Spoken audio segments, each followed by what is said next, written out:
Hi, I'm Chris Hempstead. Welcome to On the Vine, our podcast with all things ETFs and others at Mirae Asset Securities, USA. Today, I'm very happy to be joined by our esteemed guest, John Davi. Am I saying that right? Davi, right? Davi, correct. Davi, Yes. John Davi, who is with Astoria Partners.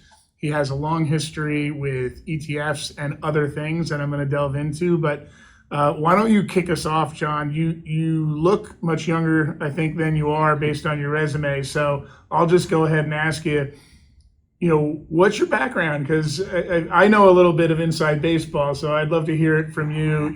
How'd you get here? From what I understand, there's a lot of grit. Well, so my background is I started working in Merrill Lynch's equity derivative research group. I was an intern in 1999. There was a woman, Diane Garnick, that came to Hofstra University where I went to school. She was looking for an intern, so I interned underneath Diane Garnick. Steve Kim was the head of the group. This was Merrill Lynch Research in the late 90s, where a lot of affluent people, a lot of affluent strategists, economists, research analysts. So ETFs were just starting to get popular. People say now, in the last 5-10 years, but they were getting popular in the late 90s, early 2000s. So they were considered a derivative because the price of an ETF is based on a basket of other securities. So we covered them. We put together databases. Back then, if you wanted to know the intraday NAV ticker for SPY, it wasn't always SPY IV. So just basic things like tracking baskets. If you wanted to get exposure to emerging markets, there was no EEM at the time, so we had to put together a basket of ADRs, futures, single country ETFs. And then eventually it broadened out to putting together ETF models for financial advisors that wanted to track our strategist views. It became more institutional. We put together like swap baskets, for large institutional investors. So I did that for about 10 years, and I moved over to Morgan Stanley. They had a dedicated ETF trading desk. I was their quant guy, their head of content. Again, talking about ETF trends, flows. I started a report called Top 10 ETFs for the coming year. So did that. And then in 2017, I started Astoria Portfolio Advisors. So we manage money on behalf of other financial advisors. We come with a range of solutions. Our investment discipline is macro quantitative, and then we have a liquid alt overlay. So we serve as an outsourced CIO and as a sub-advisor for other financial advisors. And we're the sub-advisors for 2 ETFs, ROE and PPI. So that's a little bit of background. Let me break down some of what you said, because then thank you for the background. But now you touched a couple of nerves, on my memory of growing up in the business, and I hadn't thought about it in quite some time. And you explaining a little bit about the IVs, what is an IV? And people are like, oh, it's a hospital term. And I'm like, no, in ETFs, it's something else. And I just had a sort of intimate memory of being young in 99 or 90, in the early 90s, late 90s and 2000s, and being so unbelievably excited about the ETF space and how fast it was growing. And more importantly, how little people were paying attention to it, and how easy it was to sort of run as fast as you can and gather information and data and put it together in a deliverable format and talk to people about it. Insatiable demand, right? I mean, it was easy to be a rock star in a sense. You had to work your butt off, but how much fun was that back then when you were really alone at these big platforms and just explaining things to people and saying, here's what a model does, here's what an ETF does. Basically there was all this institutional demand for knowledge and thirst. So I would be on planes traveling all over the world. We had significant clients in Asia, whether it's Japan, Taiwan, Korea, Singapore, a lot of Mexican pension funds, the Afores, Canada. So there was just a thirst of knowledge. And, like on the trading desk, the information always gets there first and then you disseminate it. So there wasn't like ETF Go, you hit on Bloomberg and all of a sudden you get all the ETFs and you see the flows. So we were creating a lot of these tools on the desks. There was a point in time I've been at Astoria now for 7 years and I was at Morgan Stanley for 10 years, but probably about 15 years ago at Morgan Stanley, you'd have all these asset managers, like CEOs of the largest asset managers in the world, that would come to Morgan Stanley because they want to know, okay, what's going on in ETFs? How do you successfully raise assets? What's this, there's all these building blocks going into making a successful ETF launch, raising assets, everything from trading, content, distribution. So, it is really like the squarely in the center of asset management, and that's why you see all the flows. We hit the model space. When I left the floor of the exchange, which was, as traders on the floor of the exchange who really understood the ETF construct and the marketing and trading of ETFs, it was a very protective environment. People never wanted to give away the secret sauce in a sense, and things shifted materially after what's famously known as Reg NMS, when the business really shifted off the floor and went onto the trading desks.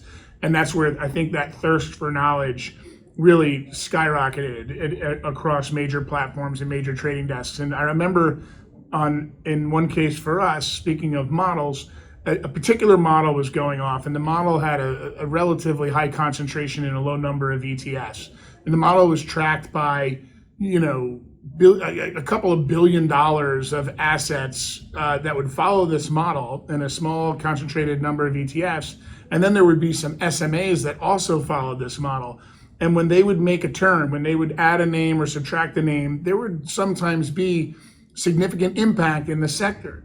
And as ETF nerds or whatever, or quants, whatever you want to call us, people who consume data and pay attention to this stuff, working in an environment where people weren't so familiar with it, when we saw these things pop off, we would be quick to explain it and say, here's what's going on in biotech today. Here's why you're seeing relative outperformance in biotech relative to energy. There's these two huge trades that are happening in the market that are going to happen in the next trading session or two. And people that were not traditionally ETF people, but were traditional financial traders or analysts, their heads would spin. They'd think, what?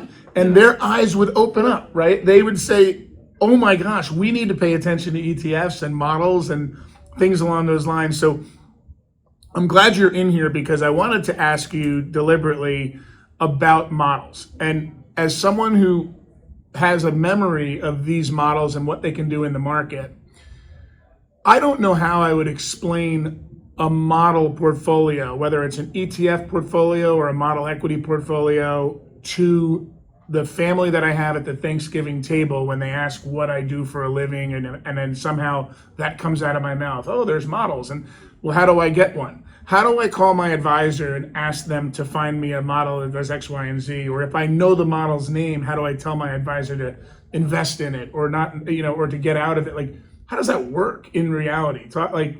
We're talking to retail, we're talking to investors that may hear the word and may hear the phrase, but really don't have any ability to go find it.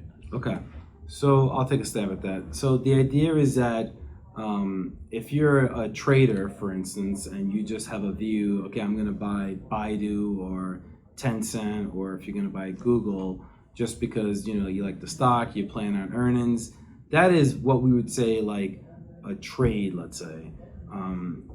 Part of everyone's net worth, let's say, should have an allocation to a strategic, allocation towards stocks and bonds. So you can construct, the beauty of ETFs is a multi-asset portfolio where you get an exposure to stocks, bonds, and alternatives. So what our firm does is, and we specialize in portfolio construction, is delivering financial advisors that strategic asset allocation where they're going to get exposure to these different asset classes per their risk tolerance, right? So, let's say the rule of thumb per se is that for a balanced investor, an investor that wants like upside exposure but with moderate aggressive risk, you would say you would have, let's say, like 60% equity exposure and 40% bonds, let's say. So that's like what I would say like a model portfolio is. Our discipline at Astoria is that we specialize in kind of identifying where we are in the macroeconomic cycle, looking at earnings and valuations, and then like sentiment and risk, and we're going to put together a portfolio of ETFs by blending factors, so things like growth, quality, value, size, momentum, and then we're going to include an allocation towards alternatives in order to kind of dampen the volatility. Now, are those all customized per individual client of the advisor, or do you have nicknames for them? Or we'll say, all right, I want the Astoria level 5 model. Right. You know, Okay. how does that? How would I communicate that to my broker or my advisor? Okay, so we use the nomenclatures of like, you know, aggressive, you know, risk managed dynamic income, growth and income. So we use the basic kind of nomenclatures, but the idea is that, like, you know, we have models where you get 100% equity exposure via ETFs, down to like, you know, 100% bond exposure. So it's based on like a risk tolerance, let's say. Now, does it matter who we work with as individual investors? Are there certain advisors or platforms that you cater to? I mean, I'm assuming we can find a lot of information on your website, right, at Astoria. Yes, so you can find, okay, so the idea is that you're not going to go on like a Google search and type in buy Astoria, you know, risk managed dynamic income, and you're going to press a button and you're going to allocate towards us. You would work with a financial advisor at one of the major custodians, like a Schwab, Fidelity, TD, you know, Wells Fargo, and that financial advisor, you know, is going to be kind of contracted with Astoria, where they can purchase our ETFs. Either directly or indirectly, you know, working with us directly as a sub-advisor, or they would buy it on their own. Now we have 2 ETFs, which anyone around the world, as long as you have a U.S., you know, brokerage account, you can buy our, you know, ROE ETF or the PPI ETF. Now the ROE ETF just came out a few months ago, right? If I remember correctly, that ETF came to market. Unlike many ETFs, that ETF came to market and started trading, you know, gangbusters right out of the gate. It was pretty impressive. I remember furiously calling on the phone, and not furiously, but like feverishly calling and trying to reach out to John and his team. What's going on in ROE? And this is amazing. And I got to make sure I'm an authorized participant, which is too much baseball for everyone on this podcast. Are you an AP? We are an authorized participant All right. in Thank you ROE. for that. I wanted to make sure of it, especially when I saw it come to market with your name on it. I was like, I got to get behind this one. But it was really impressive to see. So you must be really happy with the start for ROE, which is still in the early stages of an ETF's life. And ETFs, as you know, take a long time to come to market. So I'm assuming you incorporate ROE into some of your model expressions and things like that. Along those lines, is ROE itself a model, I guess? And then I guess the second maybe question to follow on with that is, are you agnostic to ETFs that you use in your models? Or do you favor certain active or passive, no leverage or with leverage, buffer products or no buffer products? Like, how does it, I'm assuming, and I would assume that you use the universe that's available, start with that and then whittle it down, but how does it shake out? Yeah, so I'll answer, I guess, the second question first, just because I'm old and my memory goes. But the idea is that we're open architecture, and we're going to use the ETF that fits our macroeconomic view. So we're trying to say, okay, where are we in the macro cycle? So we're late cycle. You know, inflation is still a risk. So when you're late cycle, perhaps you want to own, you know, quality along with, like, you know, defensive growth, you know, stocks and sectors like energy, let's say, you know, materials, industrials. You know, we're at the end of the day, it's like identify where you are in the macro cycle, which factor works well, use a dynamic liquid overlay, and then what are the best ETFs to express our view. There's a lot of, like, you know, portfolio construction research, you know, using, like, you know, risk tools, Bloomberg Port, dive in under the ETFs is very important. You got to make sure that the ETF matches your firm view. So it's a very iterative process. We don't use leverage per se. You know, there's a long short market neutral ETF, BTAL, that we use in our models, which gives you like inverse AGF growth. has that? It is AGF, yes. Yeah, and we've used that for a long time. You know, it's negative 70% correlated, which is great because it really works. You know, last year the S&P was down 18%. BTAL was up, you know, 13, I think 14%. So, like, that gives you that downside, you know, risk capture. That ETF is close to me. Is it? Yeah, I guess after that ETF launched, I want to say sometime around 2010-ish, sometime around there. And it is, I'm not going to sugarcoat it. There's a little bit of complexity to the underlying complexion of the ETF. It's got long exposure, short exposure, it's got some swap, it's got some things in it. But the funny part is if you back away and you break it apart and look at the individual parts of that ETF, it's actually not really complicated at all. You just need to take a little extra time to understand it, which before we get back to ROE, leads me to my next question. You find a product like BTAL, and there's a lot of products out there. As a matter of fact, I had a conversation with the traders on our desk today about ETFs that come to market that don't trade, and someone was sort of saying, well, it's crazy when these ETFs come to market they don't trade. And I said, there's over 12 or 1,300 ETFs out of 3,300 roughly that are out there that trade less than 10,000 shares a day. And I always make sure that I remember to bring that to people's attention, because it doesn't mean that those 1,300 ETFs don't fit for you. So I'm going to lead here, and I don't know John's answer, and I kind of hope it is what I think it's going to be. If you find the right product for what you're trying to do and express, do you cross it off because it has low assets or low volume? Or do you keep it in mind because with a good execution partner, you can get a good execution, that's important to you? Well, you obviously don't want to lose your performance in premium and discount, but if you can get a fair market and a product that works right for you, are you willing to use it? Well, the answer is yes, and we have used ETFs that are more new, that have less liquidity, because we do have access to authorized participants and market makers, and our trader Mike Stulik will, for instance, go on you do an RFQ with the street, and he'll try and get the best bid and offer, and usually the people that are IPs will give pretty good pricing. Let's say the RFQ is essentially a way for a trade desk that's representing your order to go out and get a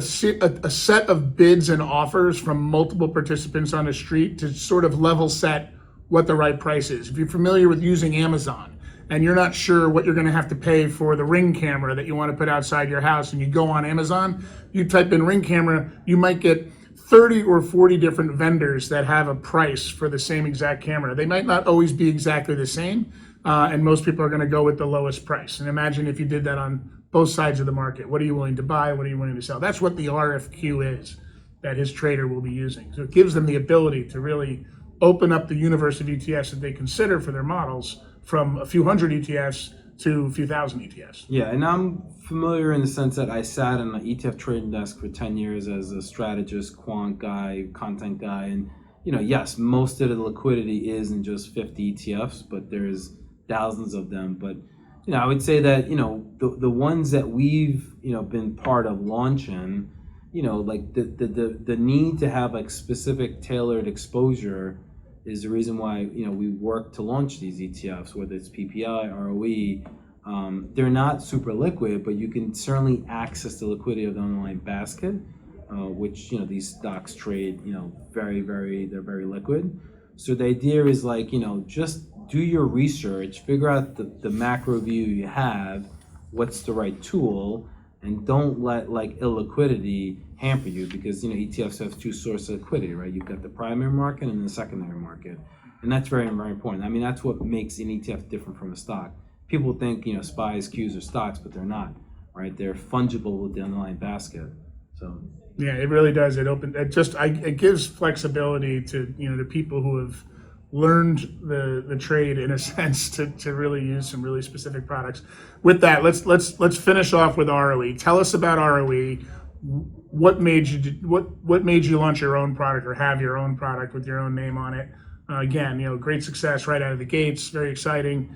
The assets are robust at this point. So you collectively sat down and said, well, we're not just going to do models. Let's do an ETF. Yeah. So the idea was that nothing stays at the top forever. So I know people think that the only companies in the world are Amazon, Netflix, Google, Facebook, and Apple, but there are other opportunities, other growth stocks in the world.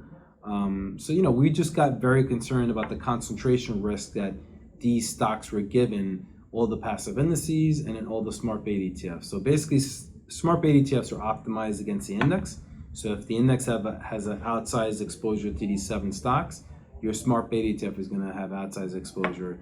So the idea was that, okay, we have a need on our side to kind of diversify away from these the Magnificent Seven stocks. So let's look at what's out there. And, there were some tools out there that we looked at, but it didn't really give us like the exposure we want. So, quality is a factor that's, persistent, pervasive, robust. It's intuitive. It's always been like our kind of true north amongst the factors that we like to harvest. So we wanted to give exposure to 100 of the highest quality stocks, but we wanted to like equally weight them so that we don't give like, Microsoft outsized exposure, in our ETF. So ROE basically gives you 100 of the highest quality large and mid cap stocks. We equally weight them, and then we sector optimize. We launched it because there was no other product that existed. So we felt like there was a need for us in our portfolios. So, we crossed 50 million in 8 days, and now we're at about 65 million. The fund launched on August 1st. Still got ways to go, obviously. But I think that, the idea is like, when we're talking to financial advisors, is like, okay, you had a good run with growth stocks. You should still have exposure to technology and growth sectors, but just perhaps minimize your risk. So instead of having like these Magnificent Seven stocks make up 35% of your SPY, let's kind of minimize the risk, let's say. So let's close with, you mentioned in a previous role where you would talk about the top 10 ETFs themes or whatever. We're 2024 is set up for a very exciting year. It's an election year. There's a lot at stake. I think there's such a high level of uncertainty on where things can go. I think we all kind of hope the ship stays straight and just keeps marching forward, but there's so many different variables for the calendar year 2024. What are your ideas? You don't have to give 10, but where's your gut placing you and your risk appetite for 2024? So we're going to be unveiling our top 10 ETFs in early January. So stay tuned. You go to storyadvisors.com. This is this report that I've been doing for over a decade now. I would say that just because it's like a calendar year turn-in doesn't mean that you should have like new views relative to, let's say, November 28th, right? So what are our views now, let's say? Because, if we're not just going to wait till January 1st to rebalance our portfolios, like, if we believe in a view, we own it now in our portfolios.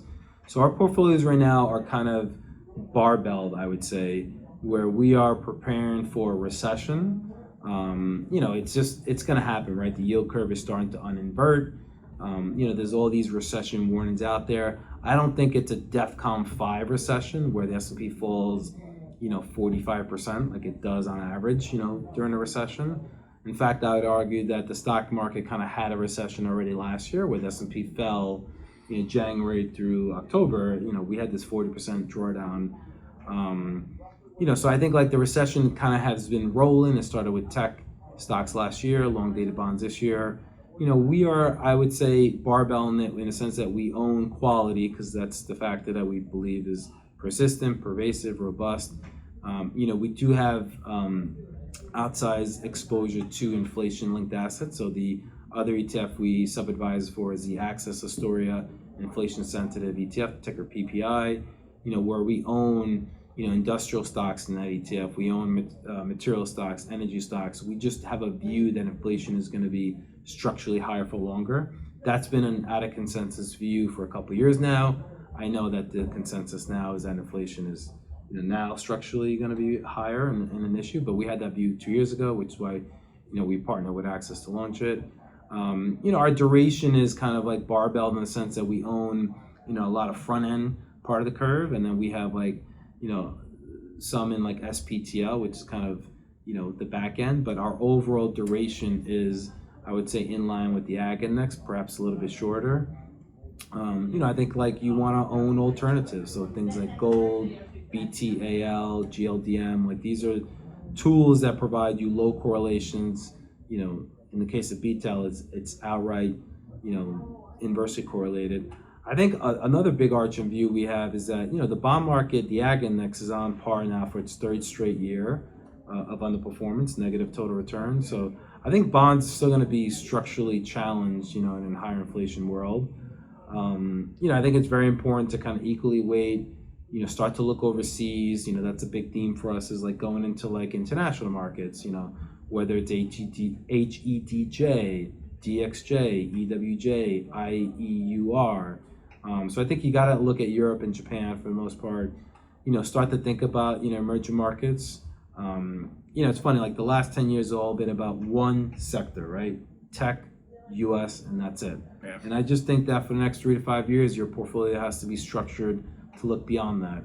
And the idea is that, there's other sectors and themes and countries that, are attractive at this point. So, well, we're going to come back to you later in the year for election thoughts and what kind of impact that could have on the markets. But with that, thanks so much, John. Yeah. Thanks for coming Thank you, in. Chris. Thanks for sharing your thoughts and being so open. I promised I wouldn't prep you too much, and I didn't. I just like to hit them as we think them. So thanks, John. Thanks, everyone, for listening. We'll be back soon. Thank you.